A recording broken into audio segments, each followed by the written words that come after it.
PDA ने एक ऐसा दस्तावेज चिपका दिया है एक वृद्ध मकान मालिक के ऊपर कि उसको काटो तो खून नहीं वाली स्थिति हो गई है। पीडीए की दादागिरी के खिलाफ कई सारे गणमान्य जज जिसमें कि वकील भी शामिल हैं, वह उनके पक्ष में आए हैं। इतनी वृद्ध महिला जिनके पक्ष में ऐसे वकील आए हैं तो पूरा मामला जानने की बेहद ज़रूरत और आवश्यकता है। यह वह नोटिस है जो हमारे ठीक बगल में आप देख रहे हैं कि इस बेहद वृद्ध, कमज़ोर और बीमार महिला के मकान पर चिपका दिया गया है। आइए मैं इस पूरे गेट को दिखाता हूँ, जहाँ पर कि आप देखेंगे कि इस गेट पर देखेंगे आप, जहाँ पर लोगों ने तोड़ फोड़ करने की कोशिश की पीडीए वालों ने, और उसकी कंपाउंडिंग को, और थोड़ा सा छोटी सी दीवार बनी, उस दीवार को ढहाने के लिए दो बुलडोजर, जिसका वीडियो आप मेरे ठीक बगल में चलते हुए देख सकते हैं, दो बुलडोजर के साथ अधिकारियों की और एसडीएम की लंबी टीम ने इस पूरे के पूरे मामले को बेहद संगीन बना दिया।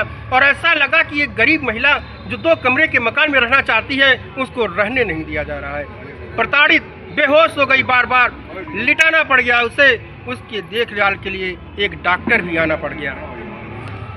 एंजाइटी और टेंशन की अधिकता के कारण डॉक्टर आनंद, जो कि जाने माने चिकित्सक हैं, उन्होंने भी आया। उन्होंने कहा कि एंजाइटी की अधिकता हो गई है। इतनी मानसिक प्रताड़ना क्यों हुई? जो महिला ने जो आरोप लगाए हैं उसका वीडियो तो हम आपको इसके बाद दिखाएंगे, लेकिन उस आरोप में कितनी सच्चाई है इसको दिखाने के लिए मैं ठीक बगल में एक घर की तरफ ले चलता हूँ। आप मेरे ठीक बगल में देखेंगे, जहाँ कि मैं ले करके चल रहा हूँ, इस घर को देखते ही जाइएगा।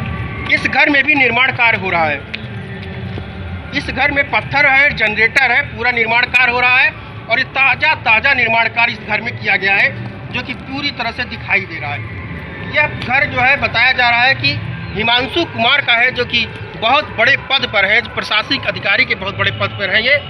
और ऐसा बताया जा रहा है, और महिला के आरोप है जिसका वीडियो मैं आपको बाद में दिखाऊंगा, कि महिला ने इस पर पूरी तरह से आरोप जड़ दिया है कि हिमांशु कुमार की वजह से उसका घर, छोटा सा 2 कमरे का मकान नहीं बनवा पा रही है महिला, इस हिमांशु कुमार की वजह से, जो कि उत्तर प्रदेश की सरकार में एक बहुत बड़े पद पर कार्यरत है। जैसा बताया जा रहा है कि सचिव नागरिक विकास है। कैसा विकास कर रहे हैं ये? अपना बंगला तो करोड़ों अरबों का बनवा लिए हैं, और उसको बंगले पर पीडीए की कुदृष्टि हो ही नहीं रही है। पूरा का पूरा बंगला बनकर तैयार हो जा रहा है, और पीडीए के अधिकारी उसको गिराने की बजाय उनके लल्लो चप्पों में लगे रहते हैं। ऐसा आरोप महिला ने जड़ दिया है। और ये ठीक बगल में केवल 2 कमरे का मकान बनाना चाहती है महिला। उसको देख करके भी लोगों का दिल नहीं पसीजा। गणमान्य जनों की उपस्थिति में और कुछ वकील आए और उनके लिए उन्होंने कहा कि आपका मुकदमा हम फ्री में लड़ लेंगे, क्योंकि आपके साथ अन्याय हो रहा है। तो कुल मिलाकर के पूरा का पूरा विवाद यहाँ हिमांशु कुमार के घर के को लेकर के है, जो कि आलीशान बिल्डिंग बन चुकी है, और 2 कमरे का मकान एक महिला जो वृद्ध हो चुकी है, रिटायर्ड हो चुकी है, 70-80 साल की है, वह नहीं बनवा पा रही है। राकेश पांडे, इस्पाहान, रिलायबल मीडिया, भारत। हम तो आपकी मदद करने को तैयार है मैडम, मगर ऊपर से आदेश आया है। ऐसा कैसा आदेश वो दे रहे हैं कि भगवान से भी बड़े हो गए वो? कितने अधिकारियों से हम मिले इन 2-3 साल में, हमारे जूते घिस गए, हमारी तबीयतें खराब हो गई, हमारे हस्बैंड का चक्कर आने लगा, मैं बुरी तरह एस्मेटिक हूँ, फिर भी दौड़ रहे हैं इधर से उधर, मगर वो अपनी कार्रवाई नहीं छोड़ते। हम एक जगह मिलते हैं, वो दूसरी जगह फ़ोन, कभी कहते हैं यहाँ पुलिस चौकी बनाएंगे, कभी कहते हैं ये तोड़ दो, ये करो। क्या उनको अपनी जान की भी इतनी परवाह है कि पुलिस चौकी के बगल में रहेंगे? उन्होंने बिल्कुल हमारा जीना दूभर कर दिया है, बिल्कुल जीना दूभर कर दिया। और जबकि उनके पिताजी से हमारे पिताजी का बिल्कुल घरेलू संबंध थे। मैं उनको ताऊ जी कहती थी। जब तक वो रहे उन्होंने मेरे ऊपर अपनी छत्र छाया रखी। मैं कभी उनसे मुझे कोई शिकायत नहीं है, पर उनके जाते ही हिमांशु को क्या हो गया ये भगवान ही जाने। जो करवाई उन्होंने पहले से ही। हम लोग अपनी माँ पिताजी की डेथ के बाद अपनी माँ को अपने घर ले गए, राहुल केला। मेरे हस्बैंड वहाँ जॉब करते थे। पीछे से खबर करी कि यहाँ नाप क्यों हो रही है, तो मैंने अस्थाना ताऊ जी को फ़ोन करा, हिमांशु कुमार के पिताजी को। तो वो बोले बेटा आप चिंता मत करो, आपके घर को कुछ नहीं होगा। फिर भी मैं 2013 में अपने हस्बैंड के रिटायरमेंट के बाद यहाँ आई। वो बेचारे ताऊ जी ये देखने आए कि मैं कैसे रह रही हूँ, और मेरे पास ही ठहरे, जबकि वो बड़े अधिकारी सर्किट हाउस में ठहरे। वो इतने बड़े अधिकारी हैं, मेरे पीछे पड़े, जान के पीछे पड़े। मैं मर जाऊंगी तब उसको चैन आएगा क्या? पूछिए उनसे, अभी पूछिए फ़ोन करके कि वो कह रही है कि मैं मर जाऊंगी, तुम ले जाना अपनी ज़मीन। इतना उनको तुम्हें अपने ज़मीन की परवाह है? कोई रिश्ता नहीं सबसे रखा। पहले 3 मकान ये देखिए उन्होंने दिया। सबसे पहले तो उन्हीं के बाप ने बेचे हैं, ये 3 मकान तो देख रहे हैं आप, ये वो सब उन्हीं के हैं। उनके मैंने फांसी में उन्होंने बेच के रखे हैं 3 मकान।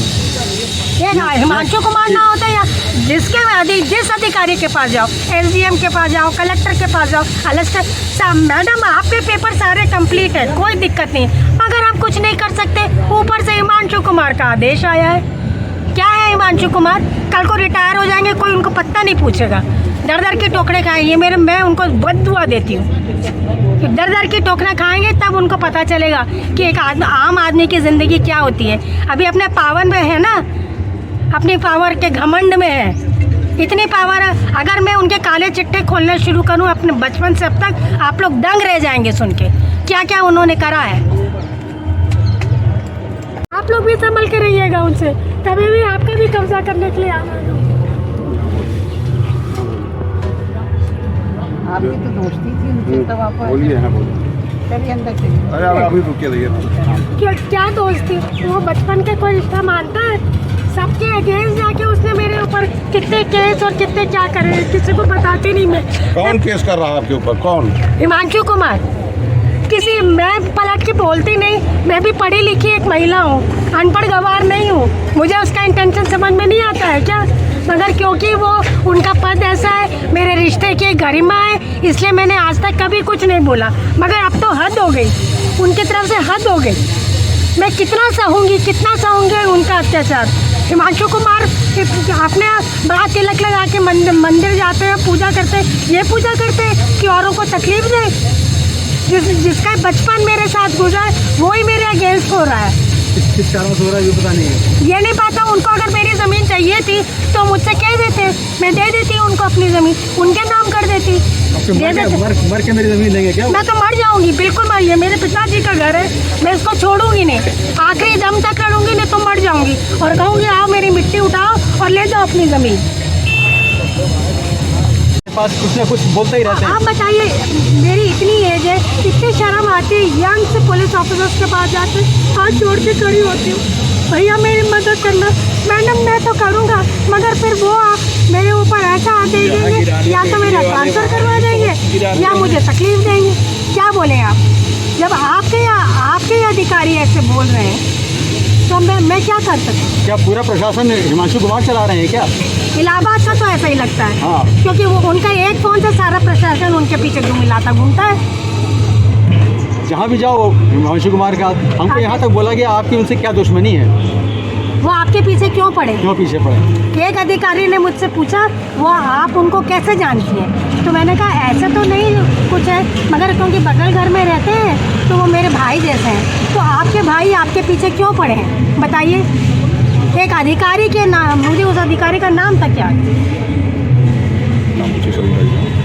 क्या नाम है इसका? नहीं मैं ये नहीं बताऊँगी। चलिए कोई बात नहीं। ये आपके हाथ में क्या है? इसके मेरे हाथ में पेट्रोल है। अगर आप लोग बुलडोजर चलाएंगे मैं यहीं जल के मर जाऊँगी। मेरे पिताजी का घर है, मैं इसमें आँच नहीं आने दूँगी। और मैं ही आ जाएगी उनकी इकलौती बेटी, और कोई नहीं है मेरा। और ये भी वो शायद समझ रहे हैं कि इनके आगे पीछे कोई नहीं है, कोई इनका मददगार नहीं है, तो जो मेरे मन में आएगा वो मैं करूँगा और ये दबती जाएगी। अभी तक मैंने कभी ऊंची आवाज़ में उनके अगेंस्ट में बात नहीं करी, पर आज मजबूरन मुझे करनी पड़ रही है। ये मेरी मजबूरी है क्योंकि मैं उनके से तंग आ गई। आत्महत्या कर लेंगे, बुलडोजर चला के तो दिखाएं। पहले उनके घर पर चलवाऊंगी, मैं ले चलूंगी वो तीन घर में वहाँ चलाइए, पहले वहाँ जाके चलाइए। ये 2-3 घर बने, इन पे चलाइए, तब मेरे घर पे चलाइए। नक्शा दिखाता हूँ, यहाँ पर केवल मात्र 7 घर से अब यहाँ 20 घर हैं। कैसे हो गए? उनको क्योंकि मेरी ज़मीन हड़पनी है इसलिए वो मेरे पीछे पड़े हुए हैं। ये घर जब आप नक्शा देख लीजिए, ये शुरू से 7 घर थे, अब ये 7 घर की जगह यहाँ 20 घर हैं। उससे उनको कोई प्रॉब्लम नहीं, अभी बन भी रहे हैं और सबसे पहले से बने भी हुए हैं। और उनको क्योंकि मेरी ज़मीन हड़पनी है इसलिए वो ये सब कर रहे हैं।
पहले आप बताइए ना, आप कह रहे आवाज पार्टी सामने कौन सा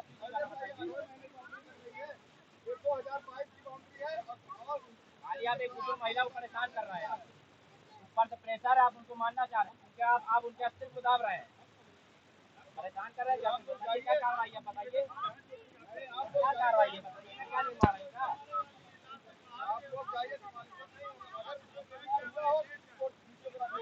वीडियोग्राफी दिखाइए, क्या इसमें नया निर्माण हो रहा है?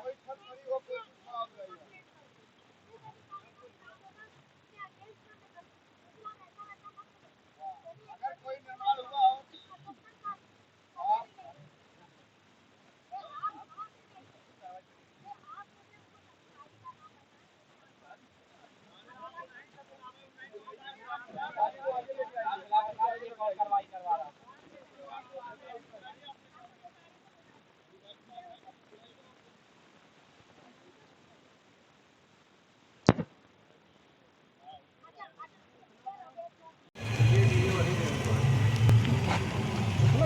अन्याय किसी महिला के साथ, ये तो हद हो गई। अरे जमीनें चढ़ोगे आसमान में नहीं चढ़ जाओगे, ऊपर वाला देख रहा है, हम आप नहीं कर पाएंगे, ऊपर वाला देख रहा है।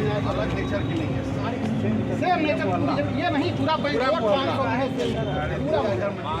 अगर दम पूरा काम रखा दिखा दे तो माने प्रेसो सेक्रेटरी है ये।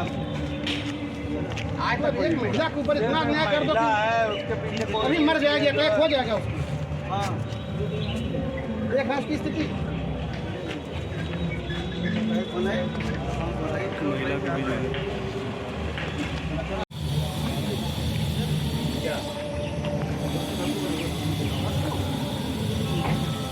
बन रहा है उससे करना है, पहले ये बताइए। सब सेम नेचर जमीन है, अभी तो बगल में बन रहा है, अराजी भी सेम है। सेम अराजी पे 5 प्लाटों निर्माण बन रहा है, इस पे कार्रवाई होगी, काम जो चल रहा है इस पे होगी।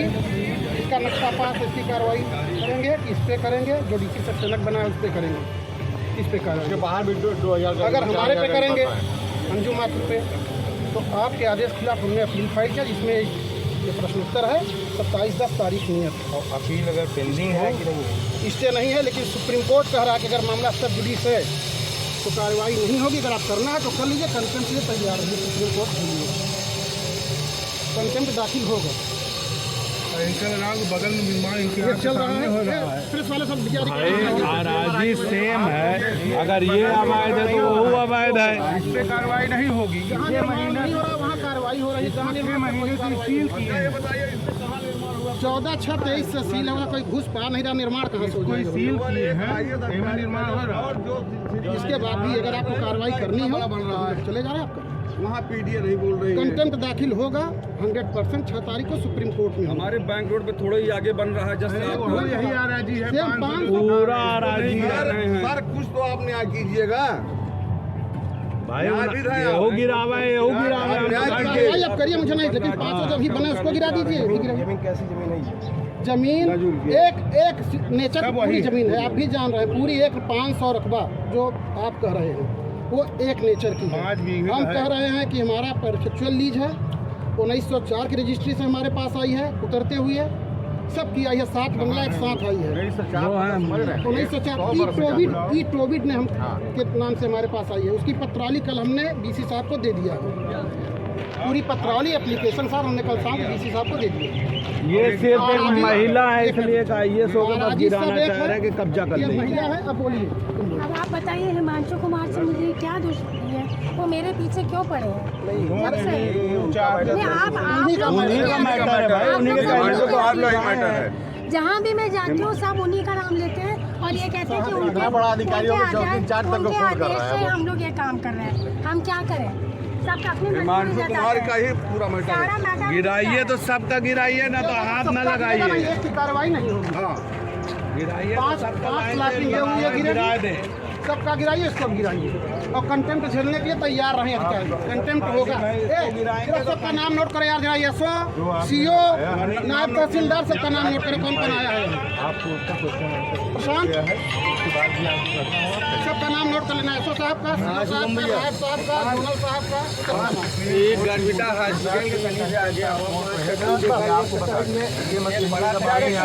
डायरेक्शन आप भी पढ़े, क्या डायरेक्शन है?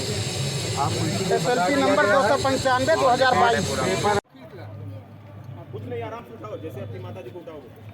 इधर पकड़ो, आगे कोई उठाओ उनको आराम से। उधर से जाओ, आप पकड़ो। कोई ह्यूमन टच ही नहीं है यहाँ। मुख्यमंत्री जी बोल रहे हैं नारी से उठा दो उनको आराम से, साइड करो।